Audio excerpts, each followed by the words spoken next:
Olá, meus queridos, graça e paz a todos. O que nos leva à vida? Quais são os caminhos que nos direciona a viver a abundância declarada por Jesus? Esse é o tema do nosso devocional. Seja muito bem-vindo você que é novo por aqui, você que já nos acompanha há mais tempo, é um prazer tê-lo conosco. Se inscrevam no canal, acione o sininho das notificações, compartilhe esse link com mais pessoas e vamos juntos aí ser missionários do Reino de Deus.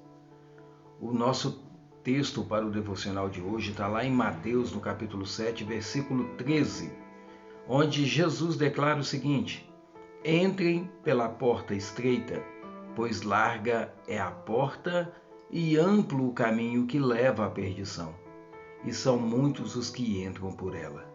Como é estreita a porta e apertado o caminho que leva à vida, são poucos os que a encontram. Aqueles que encontram a porta estreita é como aquele que encontrou um tesouro. Jesus já disse também numa parábola que aquele que encontra o reino, que encontra um tesouro, ele vai lá, ele vende tudo o que ele tem para comprar aquele local. Porque ele se satisfaz naquilo, aquilo traz alegria para ele e desperta nele a abundância da perfeição de Deus. E Jesus aqui fala que nós devemos entrar pela porta estreita, porque larga é a porta que leva à perdição e amplo o caminho, e muitos têm entrado por ele sem saber que estão trazendo sobre si a condenação eterna, a perdição.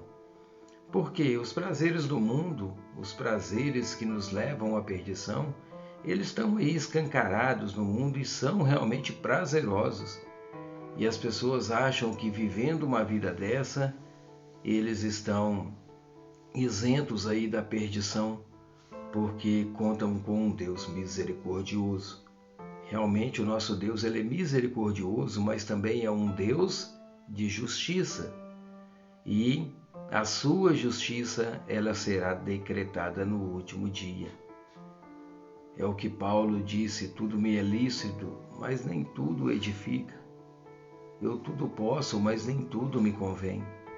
As coisas estão aí, abertas e disponíveis para vivermos os prazeres, as orgias, tudo aquilo que o mundo fala que é normal.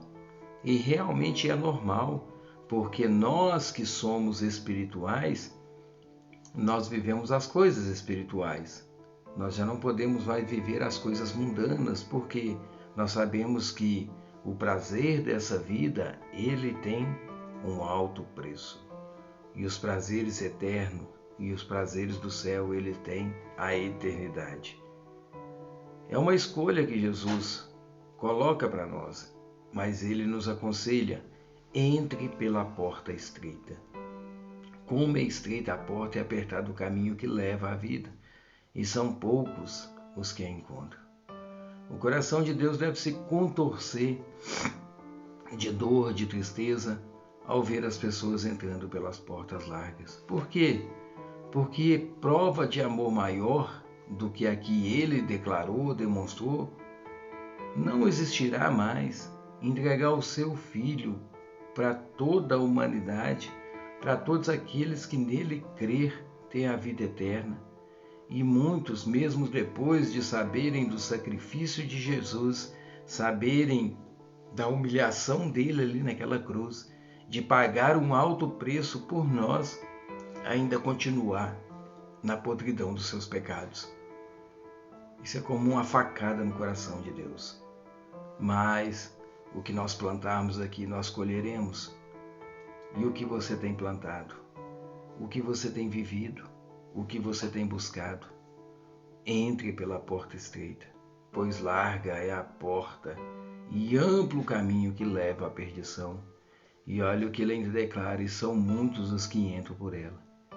Muitas pessoas religiosas estão entrando por essa porta achando que estão agradando a Deus com os seus atos de justiça, com as suas tradições, com os seus costumes, com a sua religiosidade, e estão afundando cada vez mais na perdição.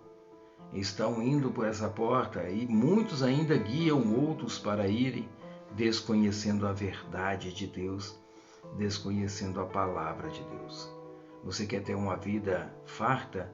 Quer ter o caminho, quer ser direcionado no caminho que leva à vida? Use a Bíblia como direção. Peça ao Espírito Santo que te conduza nos caminhos retos, no caminho certo. Comece agora a ser obediente à voz de Deus e obedecer tudo aquilo que está na palavra de Deus, somente na palavra de Deus. Paulo chega a dizer que o que está fora da palavra de Deus é Babilônia, é confusão. Não entre nessa, meu irmão. Não entre tentando justificar os seus pecados através dos seus costumes, das suas tradições, daquilo que seu pai te ensinou, que veio passado de geração em geração. Se não está dentro do contexto bíblico, ou se não tem fundamento bíblico, meu irmão, isso é ensinamento do homem, ensinamento das trevas, isso é caminho largo. E você deve, em nome de Jesus, procurar saber qual é a vontade de Deus para a sua vida, quais são os propósitos que Deus tem e onde quer que Ele te encaminhe, você deve estar de acordo com as verdades da palavra de Deus. Eu quero orar pela sua vida nessa noite. Senhor Jesus, querido Deus, Pai Santo, larga é a porta e amplo o caminho que leva à perdição, Deus. E muitos estão sendo guiados por ele por desconhecerem a verdade, Deus. Assim como a tua palavra fala no livro de Oséias, que o meu povo padece ou perece por falta de entendimento. Mas, Deus, em nome de Jesus, que o nosso evangelismo alcance pessoas, Deus, que estão presas na religião, presas nos seus hábitos, presas nos seus costumes, nas suas tradições, para que conheçam o verdadeiro evangelho, o evangelho cristocêntrico, e coloquem a sua vida, Deus, em conformidade com a tua palavra. Por isso, Deus, em nome de Jesus, Pai, eu oro, Pai, com o meu entendimento para que caia as escamas, Deus, dos olhos dessas pessoas, e que o Senhor possa, Deus, em nome de Jesus, Deus, levá-las ao caminho reto, o caminho seguro, o caminho que leva à vida, à porta estreita, Deus. Deus, em nome de Jesus, Pai, toca no coração dessas pessoas e tire, Pai, a cegueira da religiosidade daqueles que ainda insistem em viver, Deus, no caminho da porta larga. Pai, é a minha oração em nome de Jesus. Amém. Meus queridos, que Deus abençoe a noite de vocês. E lembre-se sempre, entrem pela porta estreita, pois larga é a porta e amplo o caminho que leva à perdição. Que Deus te abençoe em nome de Jesus. Amém.